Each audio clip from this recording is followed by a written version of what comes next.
Have you ever find yourself saying yes to something and then like an hour later you're thinking, wait, why did I agree to that? Well, it's not always a conscious choice. Turns out there are these hidden psychological forces working behind the scenes, guiding our decisions. Today, we're going to pull back the curtain and look at the 6 universal keys that unlock that very influence.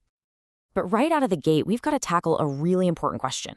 When we talk about persuading someone, where do we draw the line? What's the real difference between genuine, honest influence and, well, straight up manipulation?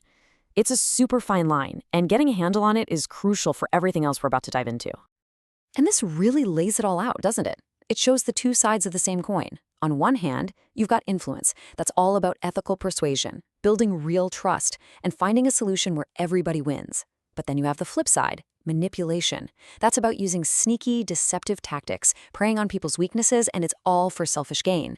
These principles we're talking about are just tools, really powerful ones. It's how they're used that makes all the difference.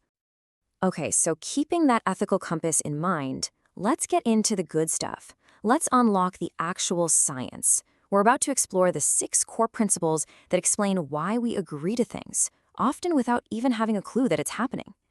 And it all comes down to this number, 6. There are 6 fundamental, universal principles that just work.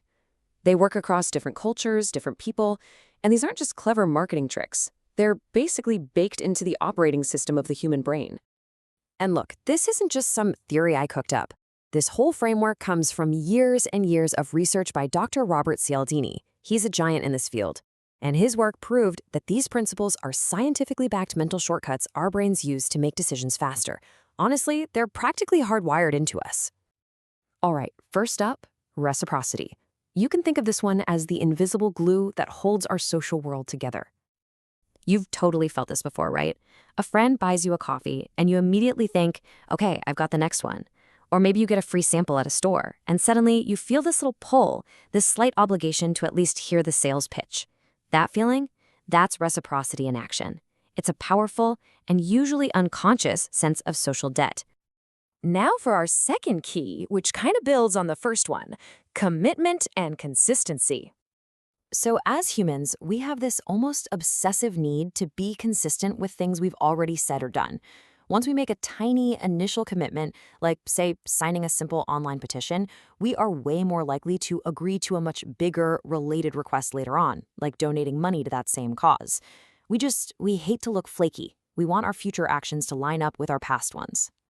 Okay, our third principle is one you absolutely see every single day, especially if you're online. It's called social proof. It's simple, really. When we're not sure what to do, what do? We look around to see what everyone else is doing. Why do we pick the restaurant that's packed over the one that's empty? Or trust a product that has thousands of 5-star reviews? It's because our brain makes a quick calculation. Hey, if all these people are doing it, it must be the right thing to do. It feels safer. Next up, we have a principle that's been drilled into us since we were kids: authority. We're just wired to listen to people who seem like credible, knowledgeable experts. I mean, think about it. A doctor gives you advice, you take it. A financial advisor tells you where to invest, you listen. Things like uniforms, fancy titles, degrees on the wall, they all signal authority. And our brain uses that as a shortcut. We just trust that the expert knows best. Principle number 5 is so simple you might overlook it, but man, is it effective. It's the principle of liking. This is probably not a huge surprise. We are way more likely to say yes to people we actually know and like.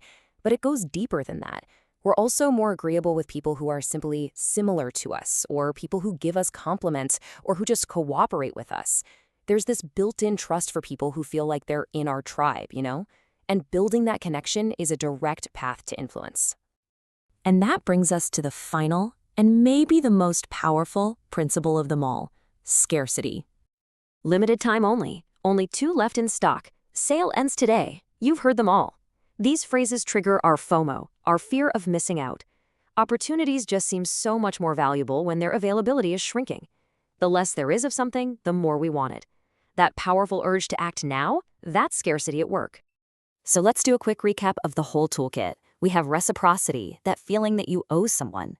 Then there's commitment and consistency, our need to stick with our choices. Number 3 is social proof, following the crowd because it feels safe. 4th, authority, trusting the experts. Fifth, liking. We say yes to people we like and who are like us. And finally, scarcity, the intense desire for things that are rare. Now look, knowing these principles is one thing, but the real superpower is learning how to spot them out in the wild, in your everyday life. Because honestly, awareness is your absolute best defense against being influenced when you don't want to be. And this right here, this is the whole point. The reason to understand these keys isn't just so you can become more persuasive. It's about developing a critical eye to recognize when these tactics are being used on you. This knowledge is like a shield. It gives you the power to hit the pause button, to think for yourself, and to make your own conscious, independent decisions.